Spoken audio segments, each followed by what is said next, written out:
Hi everyone, and welcome to Almost Cancelled, the TV podcast here on the Mild Fuzz Podcast Network. I'm Peter Bradley, and with me as always is Mario Miranda. What's up, guys? And Connor Ryan. Hey everyone.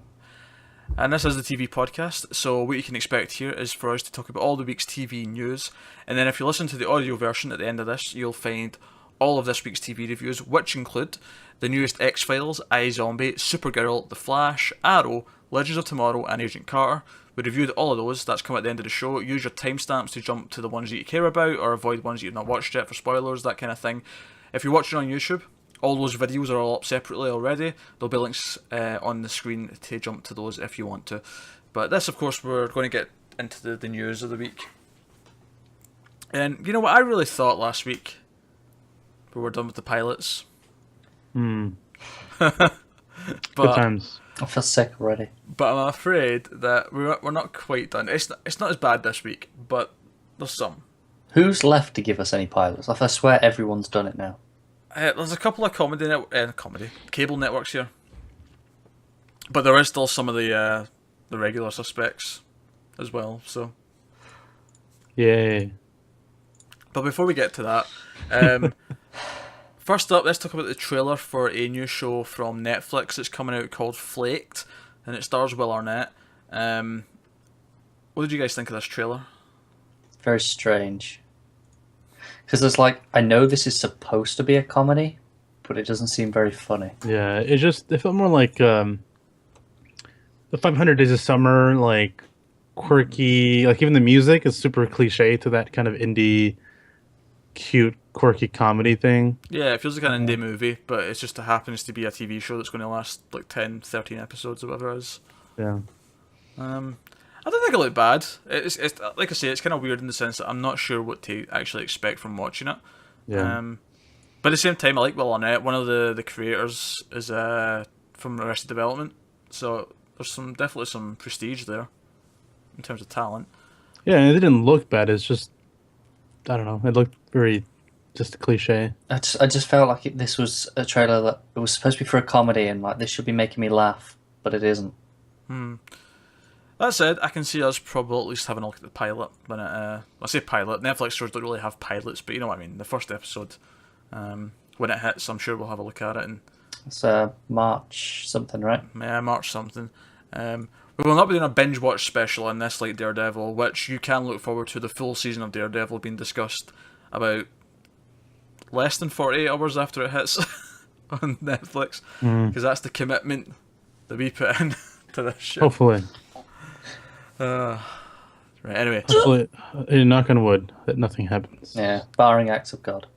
Well, yeah. The last two attempts to do that have met with some really weird circumstances that have nothing to do with Netflix or TV. But I'm pretty confident this time. So yeah, let's get into the rest of the news then. First up, we know we're getting a new Star Trek show at the start of 2017. The first episode, as we said when this was first announced, is going to be on CBS, but then it's going to move to CBS's new digital streaming service, and it's going to be exclusive to that after that. Well, the news is this show's got a showrunner, Bryan Fuller, who you may know from Hannibal, Dead Like Me, Pushing Daisies. Pushing Daisies. He's now going to be showrunning this show. I'm alright with that. I'm alright with that too. I mean, I quite like Dead Like Me. I really like that, like me. Yeah. I've not seen it. It's good. I think you'd like it. Should. Yeah. There's a movie too.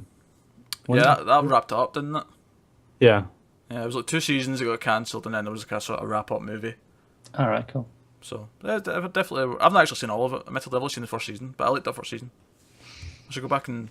I'll have to watch it again. It's been because I watched it when it aired, and that's been like 10 years at least. So I'd have to watch it from the start again. But so that's good. Hannibal, I thought was good. I thought the third season was terrible, but that's neither here nor there. I feel like he is an experienced guy in TV, and he originally started his career writing for episodes on Star Trek Voyager and Star Trek Deep Space Nine. So he's kind of returning to his roots a little bit, which is nice. So.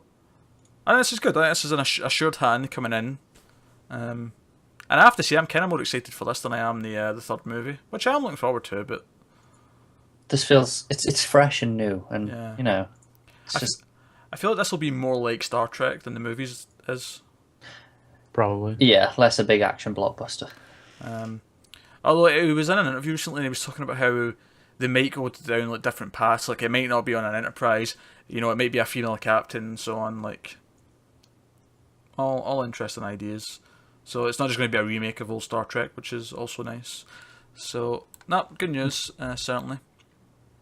And speaking of good news, especially for several people on this show, not particularly me, I didn't love it like everyone else, but Netflix's Masters of None, from Aziz Ansari, has been renewed for a second season. It's not coming until 2017, because I guess he has to write it all, and he's not prepared to knock it out that quickly.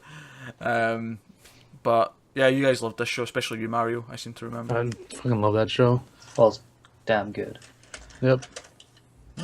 Well, good. Not really surprised. It seemed like mostly positive reaction from people all across the board. I don't think anyone had a negative reaction to it, certainly. So, I imagine it did fairly well for them. So, Netflix Master of None is coming in 2017. Of course, if you've not watched the first season, you can do so right now. So, that's pretty good. Moving on. This one's a bit interesting because it's not... I don't think the show this is about is something we'll actually talk about in the future. I don't think it's one that we'll even try the pilot of. But it's worth mentioning just now because it affects one of the shows that we do review.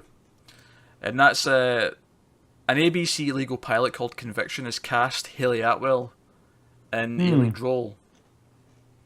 Now, they did say in the announcement that if Agent Carter is renewed for a third season, they will work out a schedule that allows her to do both. Maybe I'm being a bit cynical here, but I don't believe them. No, it's where they say if. It's like, well, if it happens, right. We'll worry about it, but it's not going to happen. To me, I think they've already decided they're not doing season 3 of Agent Carter. I think they're not announcing it because obviously the season's only halfway through just now. They don't want people to leave and stop watching because they know it's not getting any more. Right. So they're not going to tell us now, but they've already decided it's not happening, but they like her, obviously. So yeah, it's not to like. So they've put her in this, and honestly, I'm not that upset. I'm not that upset, and I'm not really that surprised. I mean, the numbers aren't exactly doing great in terms of ratings. Not to spoil our review of this week's Agent Carter, which is coming later on, or you can click on the link if you're on YouTube. But we're kind of, we're not really that into it, so we're over it. I was kind of always over it, to be honest, but everyone else seems to be just migrating towards my line of thinking. Yeah, it's getting old. Yeah, pretty much. Alright, here's one that I think will at least get one of you excited, possibly two of you, it depends if Mario's hatred of Lego can not outweigh his love for Star Wars. But Lego Star Wars is coming to Disney XD. We don't normally talk about animated or kids shows on this, but given you... Connor and I do all the time. Yeah. Talk about Rebels on a weekly basis. Other than that one show. Other than the one show. But we don't usually talk about the announcements of new kids shows. This is just because you guys are Star Wars freaks. So it's going to be set between episodes 5 and 6 and focuses on new characters. The Freemakers, a family of scavengers who build and sell starships from discovered debris of space battles strewn throughout the galaxy. When the youngest discovers a natural connection with the Force through the ancient artifact, a Kyber saber, his world is turned upside down, and he and his family are thrown into an epic struggle against the Empire to restore peace and freedom to the galaxy. Throughout their adventures, the Freemakers explore new worlds, meet new and familiar characters, and learn the true value of what it means to be a family. Do you know what? I love the Lego sense of humour. I love Star Wars. What's not to like here? I can take or leave the Lego sense of humour. I don't know. It's fun in small doses. This will only be 20-minute doses at a time. Yeah, it depends. I don't know if I get very bored quickly with the Lego games, so I don't know if I could watch a show like this, regardless of being Star Wars. It'll be a little bit more oriented for kids than even Rebels. Yeah. Yeah. Yeah, I would think so. I would think even with your love of Star Wars, this might just be too... I don't know. I watched the Lego Droid Tales for a few... I've watched the first few episodes of that, and that's pretty funny, actually. It's worth watching if you're again into Star Wars. And Yeah, I guess it really depends on how they end up doing it. Because I mean, there's been stuff that's come out that's animated that ends like Batman the animated series, Yeah. perfectly suitable for kids. Somehow still manages to be engaging if you're older. So if they somehow manage to do that, then I imagine most people will be on board. But if it is definitely. catering specifically more for kids, then it's a little bit harder to get into it just because it's, I don't know, it's too simple. Definitely give it a try though. Yeah. I actually think the plot sounds fine. I like that it's new characters. Yeah. So Family dynamic on a ship. It's always fun. probably not one for me, but I'm sure you two will try the first episode when it hits, and you can report back Probably. Yeah. on that. Did they give any sort of time scale on that? I just closed the tab, Connor. I'm sorry. Well, you should know your shortcuts to get it back up. Well, if they coordinated I it with the do. game, that would make most sense. You would think. Let me see. That's what, June, the game? Don't remember. Seems soon. It's scheduled to debut this summer. Oh, maybe not. Maybe it could be See? with the game then, yeah. You're right. I mean, it just makes sense. Like, Yeah. why wouldn't you do that? Hashtag Connor was wrong. Yes, I was. Or Well, hashtag blame Connor perhaps. for everything as a streaming fan from Twitch Poppy likes to use. I don't know why I've earned this reputation. Seems rather He's unfair. basically like Kevin from Kind of Funny. Yeah, but he's worse because he's ginger. See what I mean? Seems kind of unfair. I do love it when they pick on Kevin. Kind of funny. See, we have to have him on camera because if we had him off camera, like the kind of funny guys have Kevin, he'd be too distracting. We'd keep noticing him on the side of our eye. You know? All that bright red. Yeah. So it doesn't help when he wears a red flash shirt. I know. Well, just happens sometimes. You're drowning in your own red right now. Oh, dear. It's a good colour, can I say? Alright, next up, AMC has ordered a late night talk show that's going to be hosted by Kevin Smith and Greg Grunberg. Okay, I wasn't interested until you said the names. It's like Yeah. AMC talk show. Well, it's got a working title. This may not be the final title though, but right now it's called Geeking Out. It is a 30-minute talk show that'll take a timely look at pop culture through a fanboy lens. It'll have clips, celebrity interviews, and out of the studio segments. And it's scheduled to begin with a special episode dedicated to Comic-Con in July.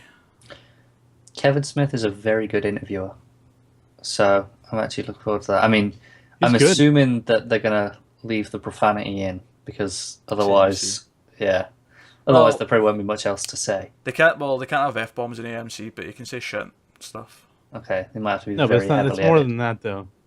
It's about certain things being on your face, neck, and chest, and etc. Yeah, I don't get that reference.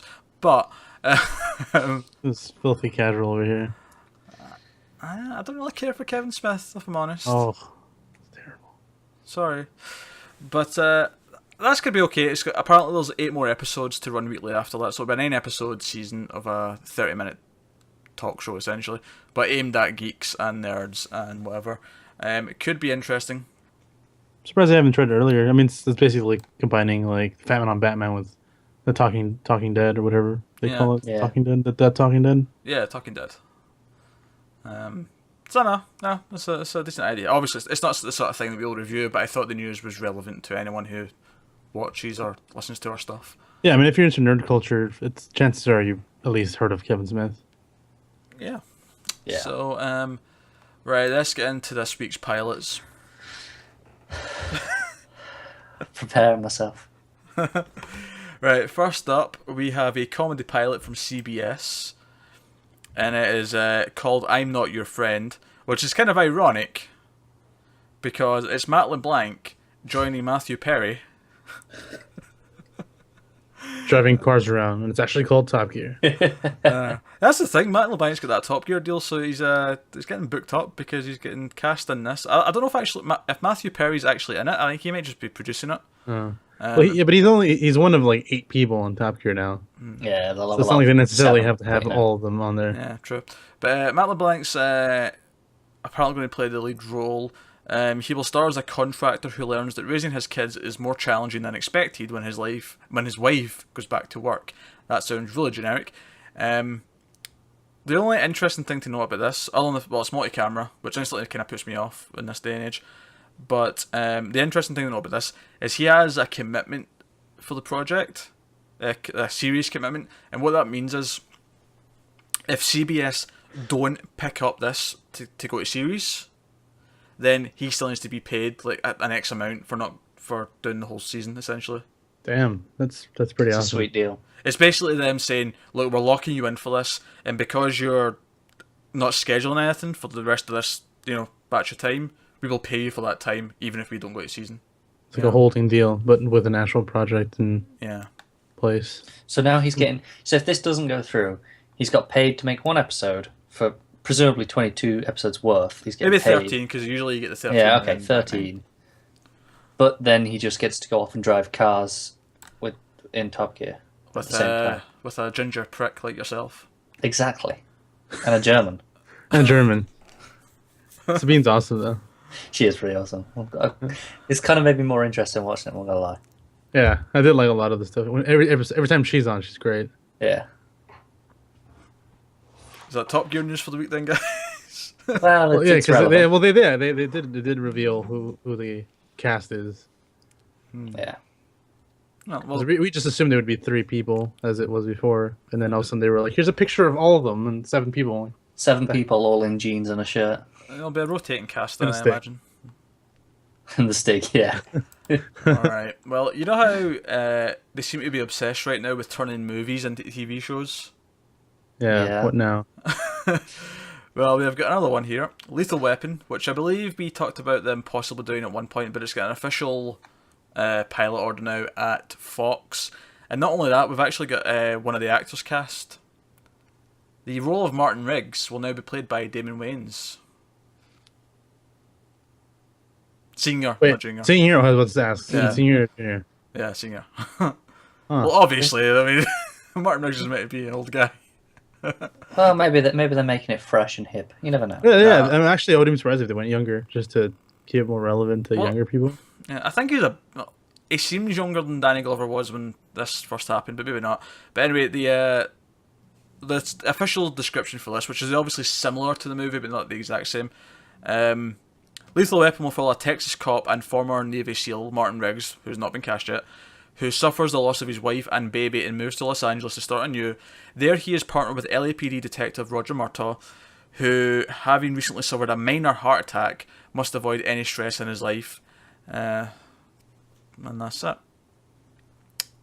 I could see how this would work as a cop, although as a show, but I do also think it may just end up being a procedural, and that's not as interesting.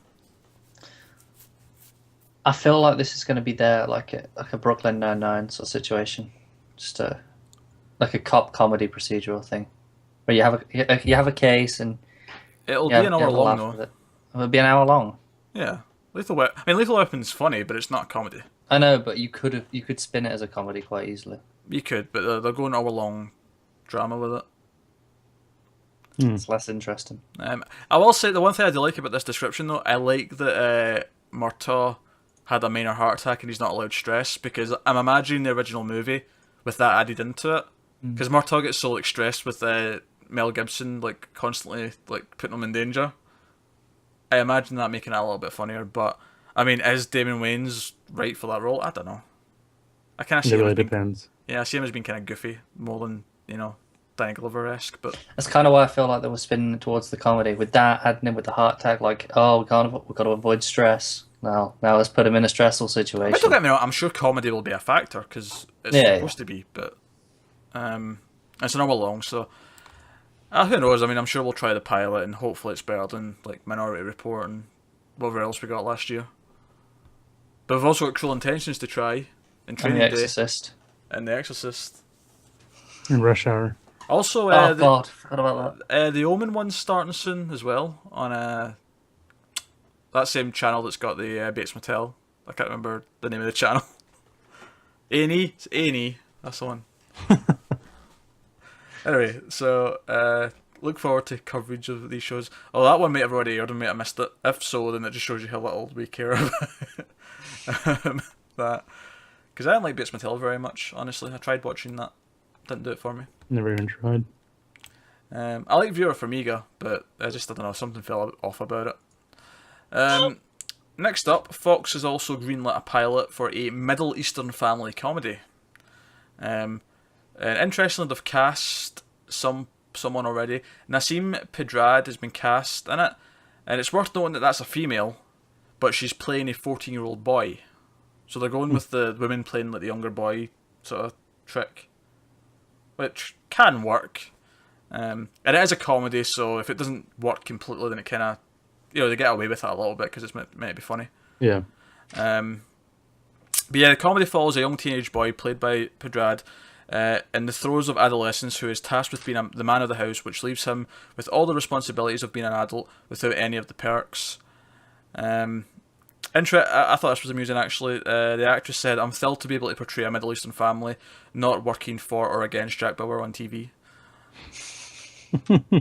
I thought that was amusing. And I think they are living in the US. I could be wrong. I didn't say that. I don't see that saying that anywhere, but I would expect them to be living in the US. It feels logical. Yeah, just to make it... Fish out of water. Yeah, fish out of water. And it is quite progressive, though, I have to say. Like, having a family of Middle Easterns in a mainstream American show is actually a new thing. Yeah. I can't think of that, No, I can't either. So, I mean, fair play to them. Actually, when I seen a picture of the actress, she looks a little bit like the crazy one from Scream Queens. You know, the one that dates the dad. Yeah. She looks a little bit like her, and I thought it was her, but I looked her up and it's not. But when I seen the picture, I thought it was her.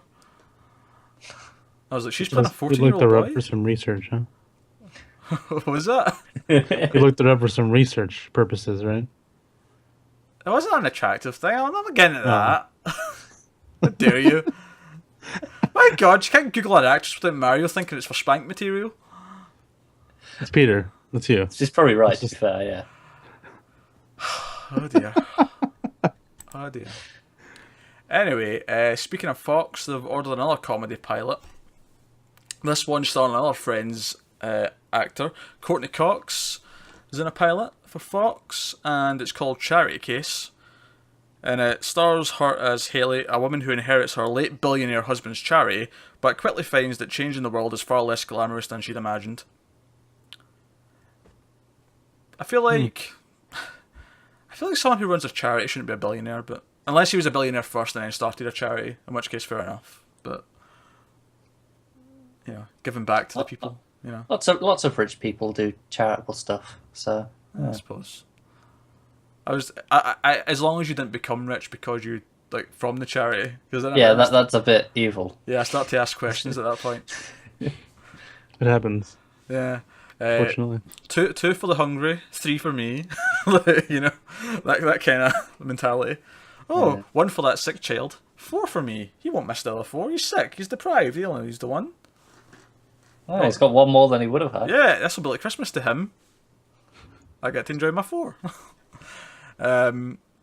That's a satire minute this week on Almost Cancelled. But yeah, this sounds like a thing. I don't know. I don't really care. No, it's pretty generic. Yeah, it's pretty simple. The thing with all these comedies is you don't really know what you're getting until you watch the pilot, literally. And I'm sure we'll do that. I'm sure come September when a lot of these hit, the ones that make it to actually air, I'm sure we'll watch. And then you get plenty where the pilot's pretty awful, but then it turns out to be a pretty good show overall. Yeah, I know it happens.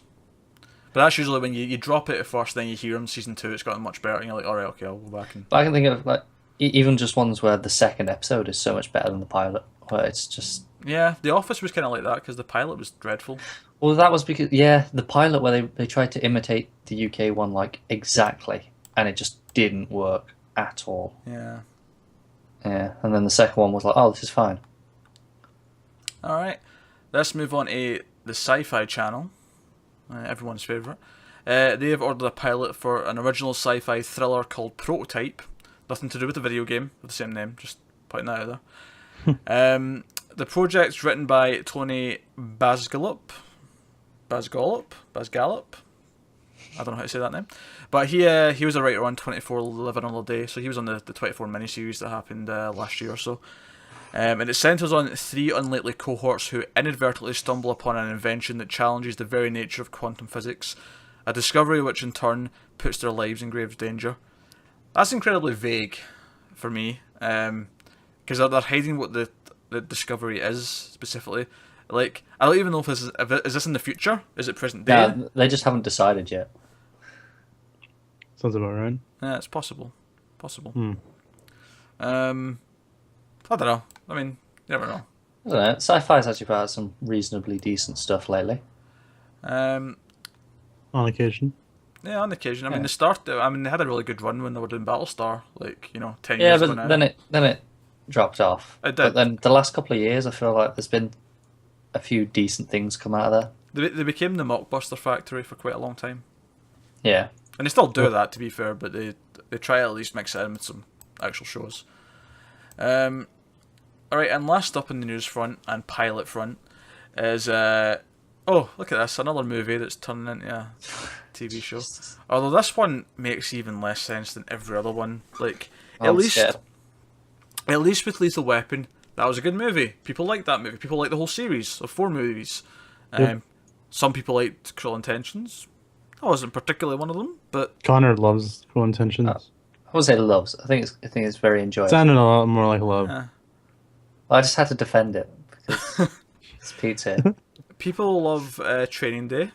You know, that's got a fan base, that movie. Minority Report people like. Limitless, I'm not sure if there's many people love that, but maybe some do. But this one feels really odd to me. This is remember the movie Shooter, starring Mark Wahlberg from 2007? Yeah. Yeah.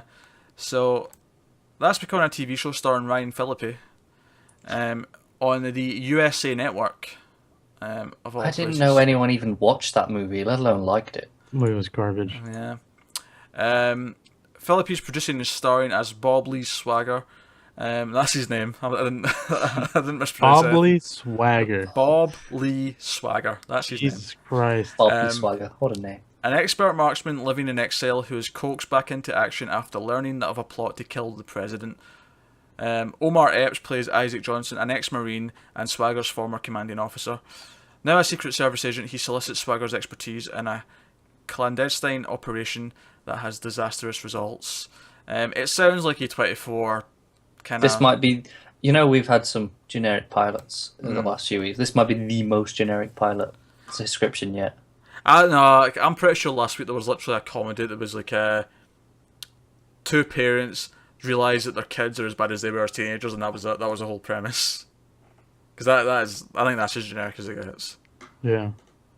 But don't get me wrong, this is pretty This is generic. up there. Yeah.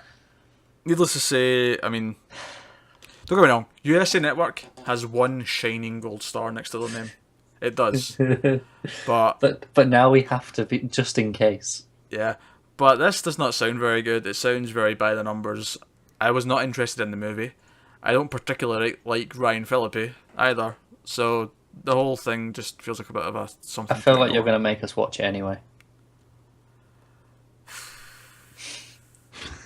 I don't even feel like this has train wreck potential. I feel like this will probably just be a really dull action thriller show. It depends. It's kind of like the only reason why we really reviewed Colony was because it was on a week where there was nothing else on.